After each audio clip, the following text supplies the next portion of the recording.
शेतकऱ्याचा सातबारा कोरा करावा, पीक विमा तत्काळ टाकावा, दुष्काळी अनुदान टाकण्यात यावं, बँकांचे लावलेले होल्ड काढण्यात यावे या प्रमुख मागण्यांसाठी स्वाभिमानी शेतकरी संघटनेच्या नेतृत्वात स्थानिक स्मशानभूमीत अन्नत्याग आंदोलन करण्यात आलं. आमच्या हक्काचा नाही कुणाच्या बापाचा, अरे पीक विमा आमच्या हक्काचा नाही कुणाच्या बापाचा. कर्जमाफी झालीच पाहिजे, कर्जमाफी झालीच पाहिजे. फडणवीस सरकारचं करायचं काय? आज आम्ही आमच्या गावच्या स्मशानभूमीत समाधीसाठी बसलेलो आहे.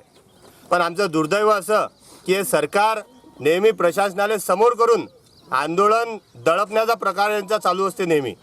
पण आता गावगाड्यातला शेतकरी हा सुज्ञान झालेला आहे. गावगाड्यातला शेतकऱ्याचा पोरगा सुज्ञान झालेला आहे. आमचा बाप अडाणी येशील, पण आमचे पोरं आता भगतसिंगाच्या मार्गानं आंदोलनासाठी उतरलेले आहे. आमच्या प्रमुख मागण्या आहे की हा फडणवीस झोपलेला आहे. यानं प्रत्येक गावातल्या सभेमध्ये सांगितलं आहे की आमचा हरिभाऊ निवडून येऊ द्या. आमचा हरिभाऊ निवडून आला की शेतकऱ्याचा सातबारा आम्ही कोरा करू. मग आपला शेतकऱ्याचा सातबारा कोरा करू असं म्हटल्यावर आज जवळजवळ 1-2 वर्ष झाले की नाही? हो, 1-2 वर्ष झाले. मग यानं सातबारा कोरा करायला पाहिजे होता. मग आता हे शेतकऱ्याची काय मसनवट्याची वाट पाहू राहिले, काही मसनवट्यात शेतकरी जायला पाहिजे म्हणून त्यातल्या त्यात आमचा हक्काचा पीक विमा दिला नाही.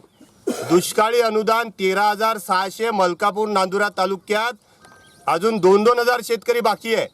बँकांच्या खात्याला होल्ड लावलेले आहे शेतकऱ्याचे. जोपर्यंत आमची कर्जमाफी, पीक विमा, दुष्काळी अनुदान आणि बँकांना लावलेले होल्ड हे तुम्ही आम्हाला जोपर्यंत देत नाही, आम्हाला काही ठोस स्वरूपात देत नाही, तोपर्यंत हे समाधी आंदोलन असंच चालू राहील. कर्ज काढेल असं मालिक तो मरेल आहे. ते आले की मावर मागसा टेकला, हे माझी गलती व्हायला.